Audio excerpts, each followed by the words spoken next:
Another tidbit from Mark Pope's long form interview with Matt Norlander on the Ion College Basketball podcast was some intel into where Mark Pope's projected starting center, Jayden Quaintance, Kentucky star, is at with his injury recovery. This has been quite a hot topic all offseason. Last we saw JQ, he was dunking at an outdoor court in Lexington, but he hasn't really participated in any of the serious summer activities other than a little bit of moving on the court here and there. There's been speculation JQ will miss the start of the season. There's also been optimism that he'll be back at the start of the season. So, for the first time that I've seen, Mark Pope was asked pretty directly by Matt Norlander about this. And the question was this: will Jaden Quaintance be in a game for Kentucky by the end of November? Mark Pope said this, quote, maybe-ish, maybe-ish. This one is hard. It's really important he gets a full recovery. It's going to be a little while. I have every expectation that he will play this season. I don't think he'll play all the games this season, but we'll see. End quote. You can listen to the actual clip of this. You can listen to the full pod. You should. It was a great interview to get the full context on this. But I think it's safe to say, from my interpretation of watching this, Mark Pope very non-committal about Jayden Quaintance and his injury situation right now. He's I don't know, just seems ominous and a little murky and a little we don't know. We're not going to rush him back. There's not much of a timeline. Maybe-ish, maybe-ish, maybe-ish. We shall see. Disclaimer before I throw it to you, to use the words of a friend of the program here. If you're listening to a Sleepers Media video for intel on a Kentucky Wildcat injury timeline, you're getting what you asked for already. We are not injury experts, okay? We don't pretend to Speak for be yourself. injury experts. Speak for yourself. This is not what we're doing. We're not reporting anything. We are simply here to react and provide our own interpretation of Mark Pope's comments on this matter. There is certainly better places to go for actual intel on Kentucky's players' health status. Shout to the KSR boys. They got you covered over there. Cart, your thoughts on Mark Pope's maybe-ish updates? I don't like you putting words in my mouth like I don't know anything about injuries. That's insane. What's wrong with you? Well, the thing is, you and Dion hop on a video on a day I'm not here and start acting like you're medical experts, and then the KSR boards want to pitchfork us. So I'm just trying to set the record straight. This isn't First, what we're doing. first of all, pulling the racism card. That was the other dark skinned brother on this podcast. It wasn't me. All right, Well, I ain't get doing him under control, man. Tell him to stop commenting on timelines he doesn't know anything about. I digress. You ever tried to do that? Doesn't work out well. Hey Siri, when will Jaden Quaintance be back? They're not sure. So I think that's how we should report it. I'm not sure when he'll be back. I don't know. I've been on the same wavelength with this. I really haven't swayed in this whatsoever. There's zero need and or want for me to play him any earlier than he's ready. I don't care if they're playing I don't care if they're playing Louisville first, which they are. I don't care if they're playing Duke. It does not matter to me whatsoever. Uh, it's bigger picture stuff for Kentucky. It should be. I think Mark Pope is approaching the season like it is, though. They got that banner that says the assignment number 9. The assignment is not winning the first game against Louisville in November. The assignment is winning it all when it comes to Indy in March. They don't do that without Jayden Quaintance. They literally do not. Like everything we are hearing from practice rumblings and things like that from the good folks over at KSR, by the way, shout out to the guys. Is like right now, like Brandon Garrison had a chance to take the starting center role and run with it, and he jogged barely. So, you need a fully healthy JQ certainly for this team to reach its potential. And like honestly, if I'm Mark Pope, I would be like, yeah, he's not playing in that game. So go ahead and end that right now. It is what it is. There's no need for it. Um, Rushing back from when's the last time rushing someone back from an injury has ever come to anything good? It always ends badly. The proof is in the pudding. So just take your time. There's no rush whatsoever. It's a long ass season. Who cares about that first game? I mean, I know y'all care. I don't want to say who cares, because I know y'all are willing to die for that game. But take it from me, it'll be okay. Yeah. And if there's one guy who knows pudding, it's this guy. That's an awful read by you. I don't like. The proof is in the pudding. Um, Yeah, okay. Quick thoughts from me, and then I'll play a little host and I don't know, give a big picture question on this because I agree with everything you're saying. They shouldn't rush him back. They clearly are not rushing him back. I don't think anything Mark Pope said from this should be all that surprising or concerning, honestly. Is basically, yeah, we don't really know. This was always a timeline we don't have a set end date on. It's all going to depend on how he progresses. And from I don't know, just to be clear on some of the things Mark Pope said on this, he did say he's made great progress. That's an exact quote. Said he's crossing off the benchmarks. For a little more added detail, Pope said he's in a really important 3 week space for him right now. It's the first time we get to hit strength training head on. He's still not doing anything live ish or even close to it. So I don't know. In conclusion, he's still a long way away, which should be obvious. They just ended summer workouts and Quaintance didn't participate in anything full go. So, yeah, obviously he's still a long ways away. This was a serious injury. And I think, I don't know, sometimes like even with fan bases that are like 20% as special as Kentucky fans, you can get swept up in the excitement at the new shiny toy, this star that's supposed to be awesome for you, and just kind of, I don't know, it's all optimism, right? It's like, well, I saw him taking his driver test.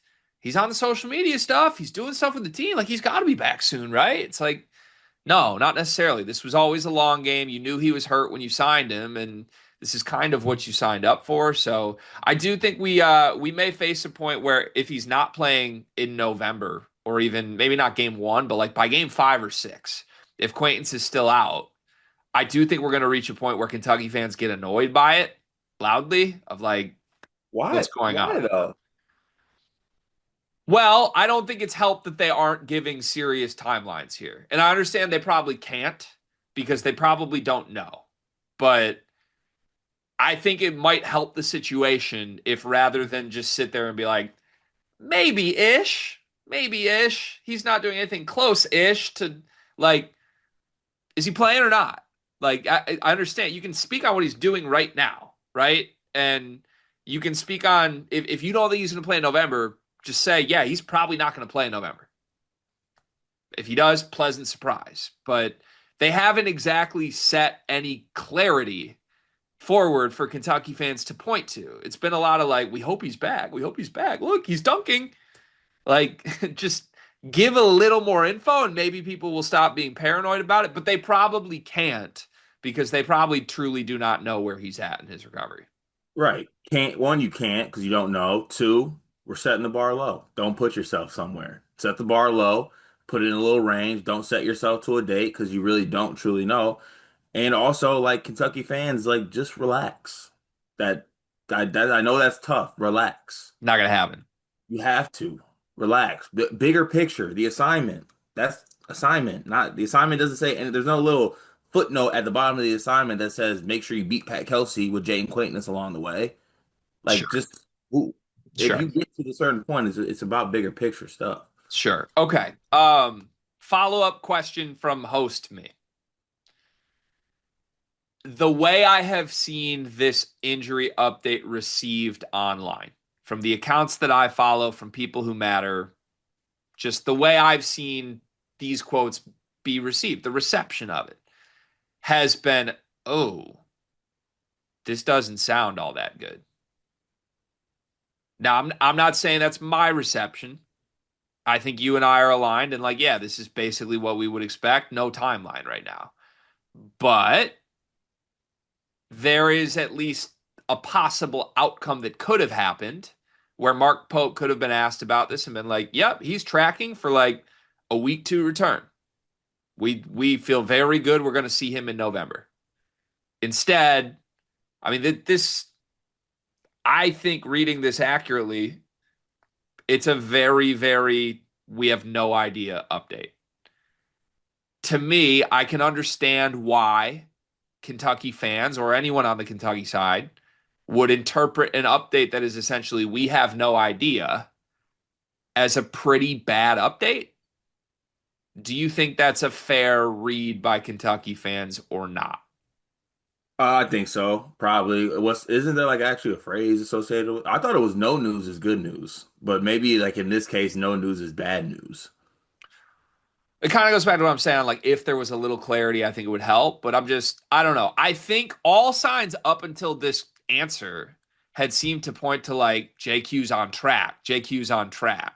And then Mark Pope's answer to this question was essentially like, we don't know what the track is. Like, he's progressing, sure. But like, I have no idea. Hopefully, maybe ish, maybe ish, maybe ish. Like, it definitely did not seem a very confident answer. And I'm not saying Kentucky fans should freak out about that, but like, I don't know. Do you believe that because there wasn't a lot of confidence in a timeline that necessarily should be interpreted negatively or not? I'm trying to put myself in my Lexington boots here. Or like just you do this with a Michigan State player. Like you don't have anybody hurt right now, knock on wood. Well, Say we this do. was We do. What one good thing about Michigan State is it's either boot or out for the season. yeah, you guys know pretty quickly actually, yeah. Yeah, like we Caleb Glenn's gone. He's gone. We don't mess around. We're serious injuries and or sprained ankles. That's all we do. Yeah, okay. Well, I guess hard to imagine then. And I was gonna name a currently healthy player and put him in a hypothetical world for this, but I don't want to do that to you. Can I agree with you for 2 seconds here? Yeah, After I said like, because I feel like I was being pretty positive and like it's gonna be okay eventually. Like he will play eventually. Having question marks about what I consider to be one of two NBA players currently on this team is not ideal, especially when every single day there's an update and the guy who you want to be a starting center in absence of JQ is not doing well. And then behind him, you got a Miami of Ohio transfer and a 5-star who has shown flashes, but you didn't necessarily maybe factor him in playing that much this season.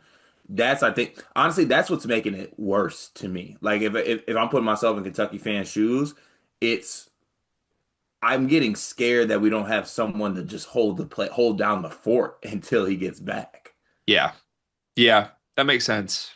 I agree. But again, I don't personally think this should surprise anyone or be taken super negatively. It's just I can understand why the lack of any clarity on a timeline would be interpreted as like, oh, this isn't as clear, straightforward as we thought. I'd like to do now my personal spin zone. I kind of gave you the host side of this. Now let me give you my personal interpretation spin zone of this.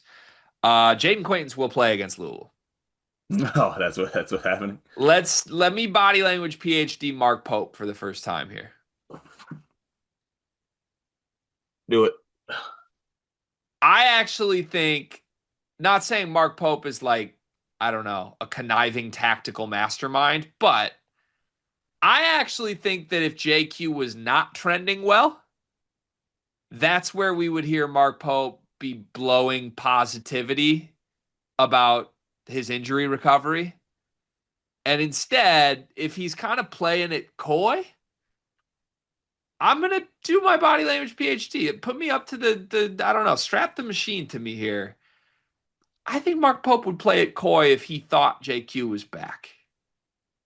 Maybe earlier than expected. Maybe hit his fan base with some good news when they don't expect it when the time comes. So, again, I could be wrong on it. And same disclaimer I said at the top of the video.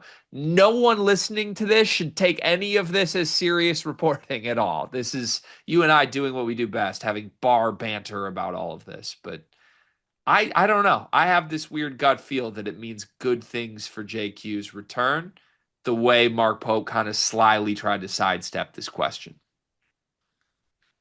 Maybe, but I don't know. This isn't the place to find that out. It's not. It's absolutely not. Shout out to Norlander, by the way, for being very direct and asking this. Pope tried to like kind of just move right on at first, and Norlander was like, "No, is he back in November? Is he back in November?" And forced his hand. It was great interviewing.